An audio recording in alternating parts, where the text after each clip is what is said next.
Hi, this is Dr. Swapna and I welcome you to your Learn Lab.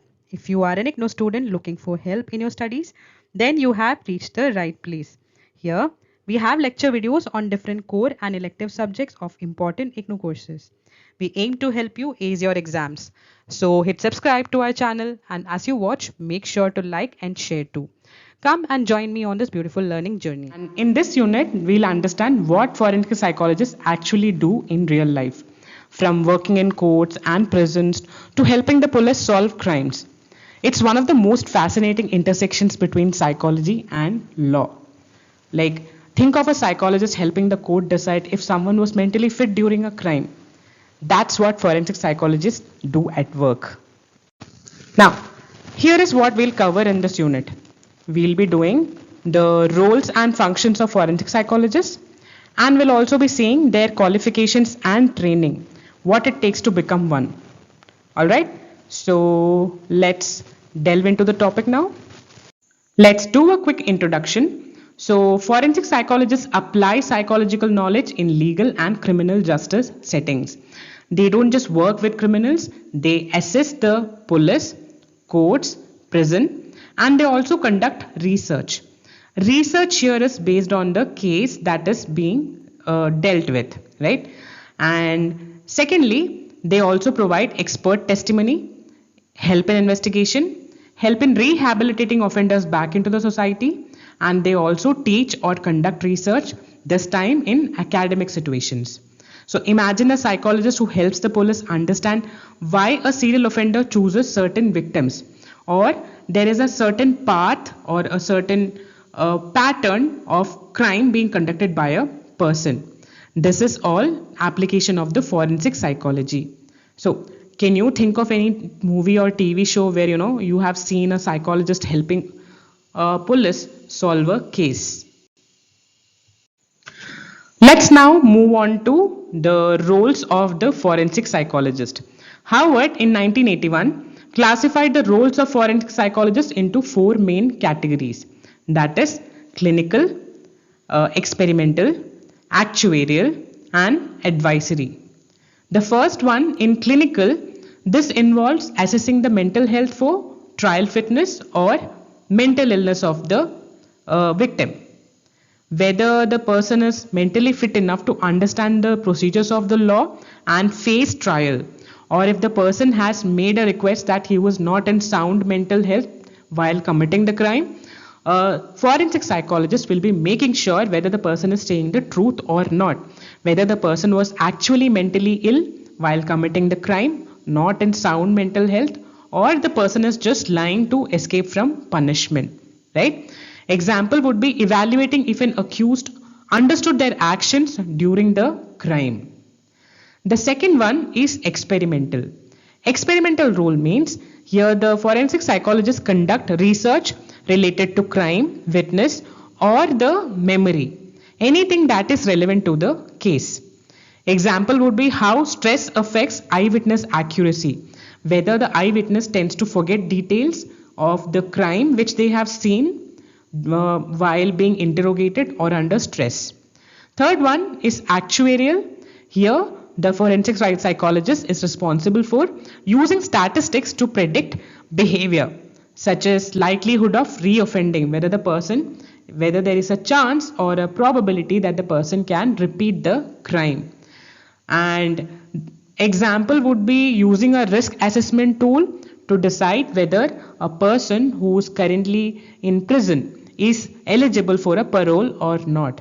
So if there is a risk that this person can be threat to the society, then the parole will be cancelled. So parole, I hope you understand, this is a break from the prison term, right? And the last one is the advisory role, where the forensic psychologist is responsible for advising police, courts, and lawyers on investigation and witnesses, or like helping a lawyer understand how to question a vulnerable witness. These are the four important roles of a forensic psychologist as per Harvard. And so, just a quick class prompt. Which of these four roles do you think is the most challenging and why? And for me, it is actuarial because that involves using statistics to predict outcomes, right? So, which is that for you? Maybe you can let me know in the comment. So, let's move forward. Let's now see what are the functions, the actual tasks performed by the forensic psychologist.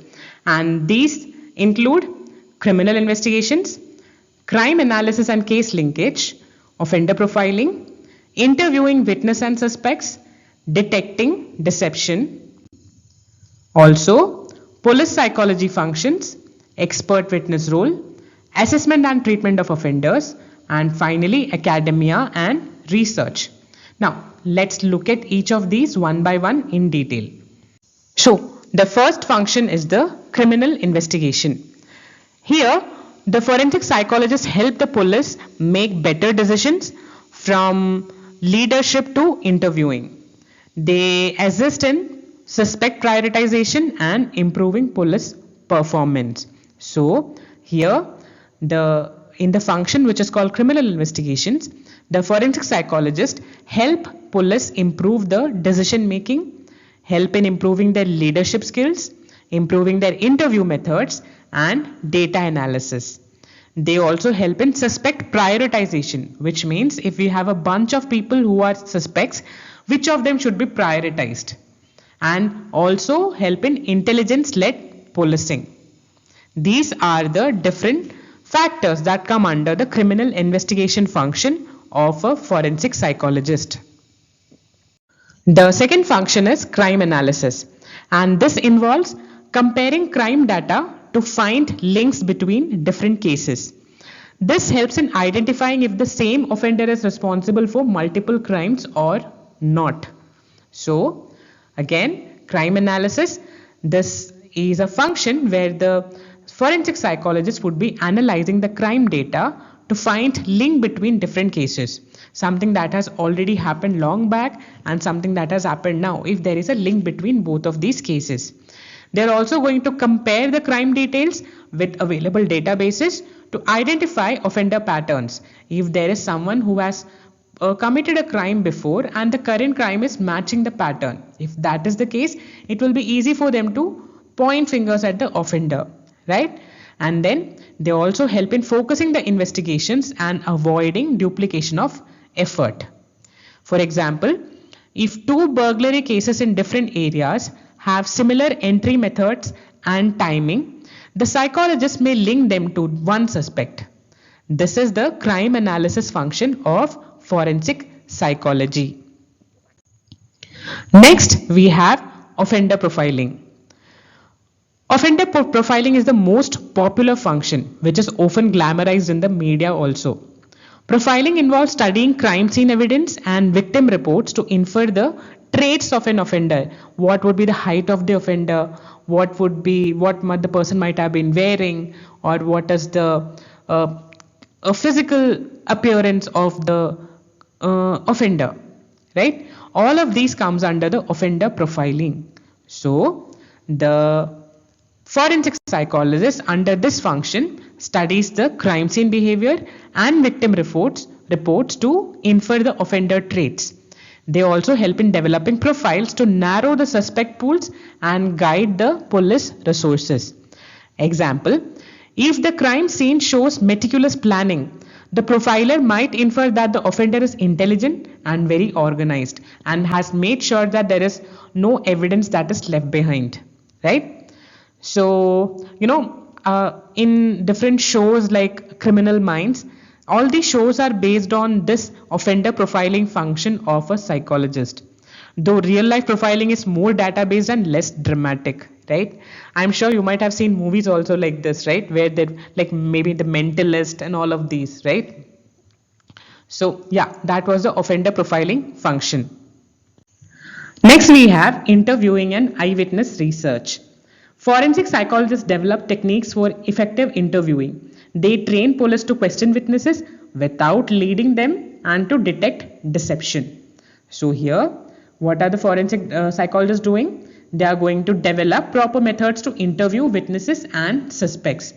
They train police in effective questioning to read the body language and then determine whether the person is saying the truth or not, right? And not to ask questions which are leading, which means pointing to a particular answer. No, never leading question should be used.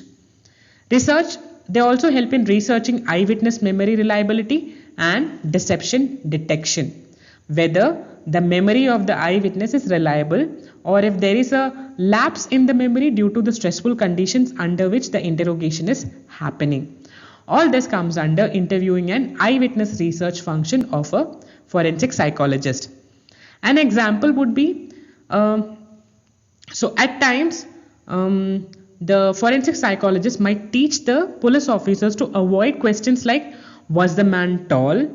And instead ask questions like, can you describe the person you saw?